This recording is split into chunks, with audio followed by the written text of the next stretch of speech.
अस्सलाम वालेकुम। बेरोज़गारी हमारे देश की एक बड़ी चुनौती है, बहुत बड़ी चुनौती है।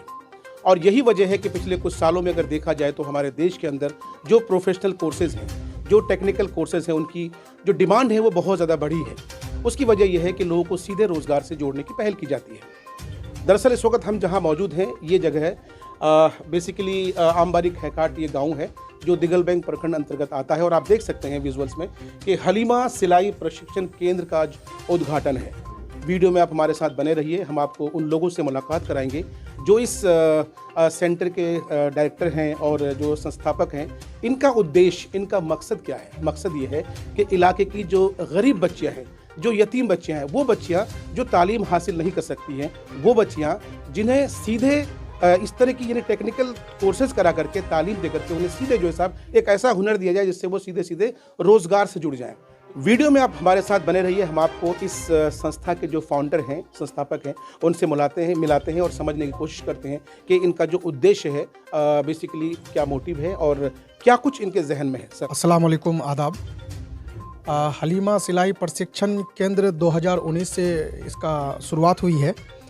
2019 से लेके अब तक तकरीबन 500 से ज़्यादा यतीम और गरीब लड़कियों को सिलाई का प्रशिक्षण देके, ट्रेनिंग दे करके उन लोगों को रोज़गार से जोड़ने का हम लोगों ने काम किया है।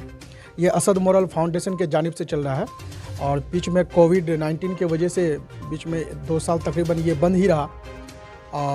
हम लोग का यही मकसद है कि हमारे इस पिछड़े हुए पसमानदा इलाके से खास करके गरीब यतीम जो लड़कियां हैं, जो लोग अपनी पढ़ाई मतलब मैट्रिक इंटर करने के बाद या जो पढ़ाई को आगे नहीं कर पाए, या बहुत सारी बच्चियां हैं जो पढ़ाई से महरूम रही है, उन लोगों को हम लोग शनाख्त करके उनको सिलाई प्रशिक्षण, सिलाई से जोड़ रहे हैं। उनको ट्रेनिंग देके उनको रोज़गार से जोड़ते हैं।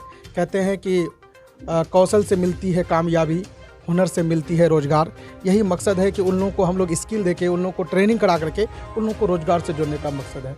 चलिए, बहुत बहुत शुक्रिया। तो ये थे जनाब असद इकबाल साहब, काफ़ी संजीदगी के साथ अपनी बात कह रहे थे। अब हम आपको मिलाते हैं साबिर कासमी साहब से, जो इस संस्था के डायरेक्टर हैं और शुरू दिन से काफ़ी संघर्ष कर रहे हैं, काफ़ी जद्दोजहद कर रहे हैं। और पिछले दिनों जब मेरी इनसे बात हुई थी तो इन्होंने कहा था कि हमारी यूँ समझिए कि एक तरह की एक अंतिम अभिलाषा है कि यहाँ की महिलाओं को, यहाँ की बच्चियों को, खासकर गरीब और यतीम बच्चियों को हुनर दे करके उन्हें रोज़गार से जोड़ा जाए।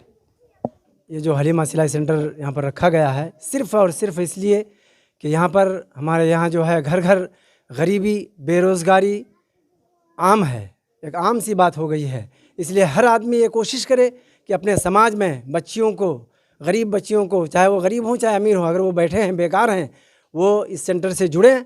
और हम चाह रहे हैं कि हर घर में रोज़गार बने, रोज़गार मिले, रोज़गार के मौक़े जो है वो फराहम हो सके।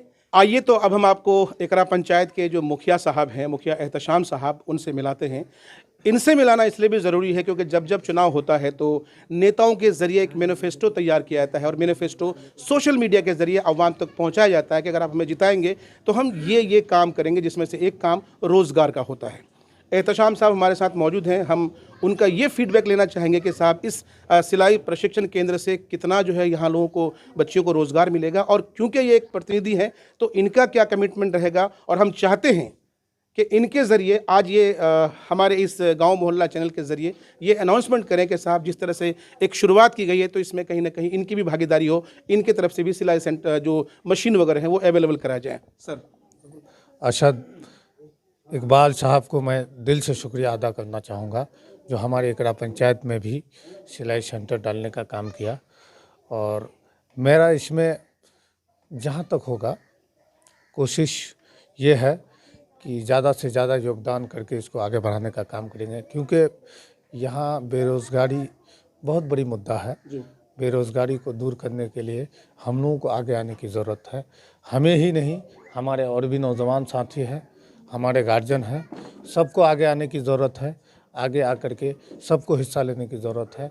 जब तक हम सब कोई मिल कर के आगे नहीं आएंगे, मिलकर एकजुट होकर के आगे नहीं आएंगे, तब तक ये बेरोज़गारी दूर हो ही नहीं सकता है।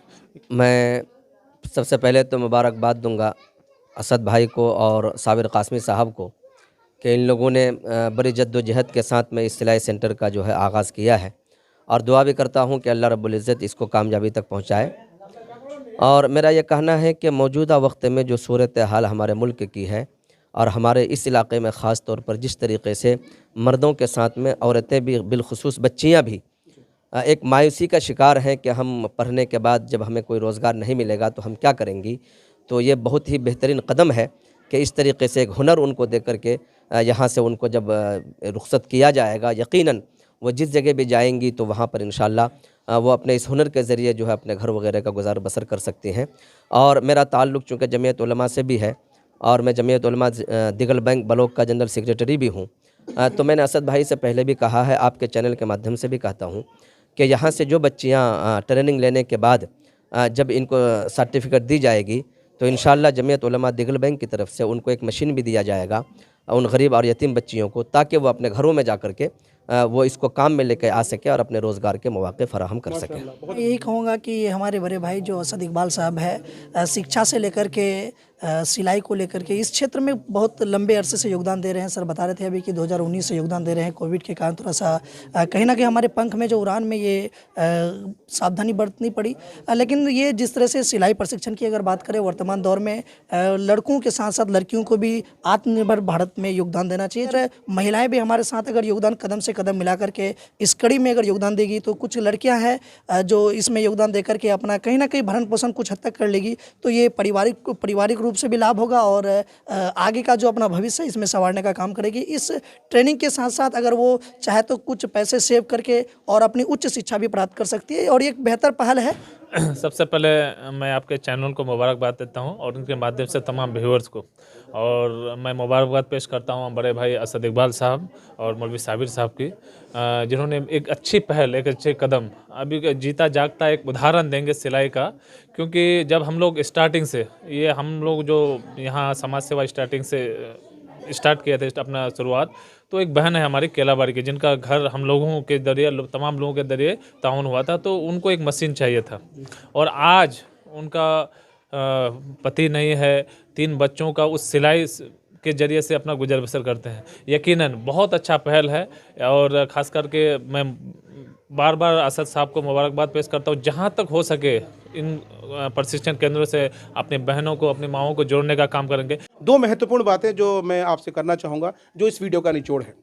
दोस्तों, आप सबको पता है कि सक्चर कमेटी की रिपोर्ट हो या फिर नीति आयोग की रिपोर्ट, उसने ये कहा कि हिंदुस्तान का सबसे पिछड़ा जो राज्य है बिहार है, बिहार का सबसे पिछड़ा ज़िला किशनगंज है और किशनगंज का ये इलाका जहाँ मौजूद है ये सबसे ज़्यादा पिछड़ा है, चाहे सियासी, समाजी, इक़्तिसादी तौर पर ये पिछड़ा है। एक पहल जो हलीमा प्रशिक्षण केंद्र के ज़रिए, जो असद मोरल फाउंडेशन के ज़रिए ये जो किया जा रहा है, आपसे हम गुजारिश करते हैं, आप साहब हैसियत हैं, आप देख रहे हैं कि यहाँ पर यतीम और गरीब बच्चियों की तालीम के लिए, उनको हुनर देने के लिए एक पहल की जा रही है। आप साहब हैसियत हैं, आपके वीडियो के स्क्रीन पर नंबर्स आ रहे हैं, आपके वीडियो के स्क्रीन पर एक बारकोड आ रहा है। अगर आपको लगता है कि ऐसे बच्चों की मदद करनी चाहिए तो प्लीज़ आगे बढ़िए, मदद कीजिए।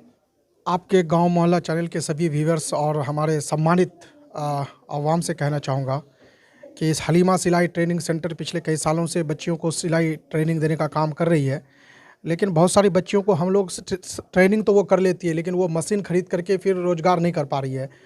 अगर आप लोग अगर मदद कर दें, बहुत सारी यतीम बच्चियाँ, बहुत सारी गरीब बच्चियाँ अब तक सिलाई प्रशिक्षण कर चुकी है, सिलाई सीख चुकी है, लगभग 500 से ज़्यादा सीखी है, उसमें से 100 ही मशीन ख़रीद करके अपना रोज़गार कर रही है। अगर आप लोगों की ताउन मदद रही हमारी इन गरीब यतीम बच्चों के लिए तो आप लोग हमसे संपर्क कर सकते हैं, हमारे असद मोरल फाउंडेशन टीम से संपर्क कर सकते हैं। आप लोग बखूबी जानते हैं मुझे कि मैं तालीम के मैदान पे, रोज़गार पे काम कर रहा हूँ। आप लोग की बस दुआएं, आप लोगों की सपोर्ट, आप लोगों की ताउन चाहिए। शुक्रिया।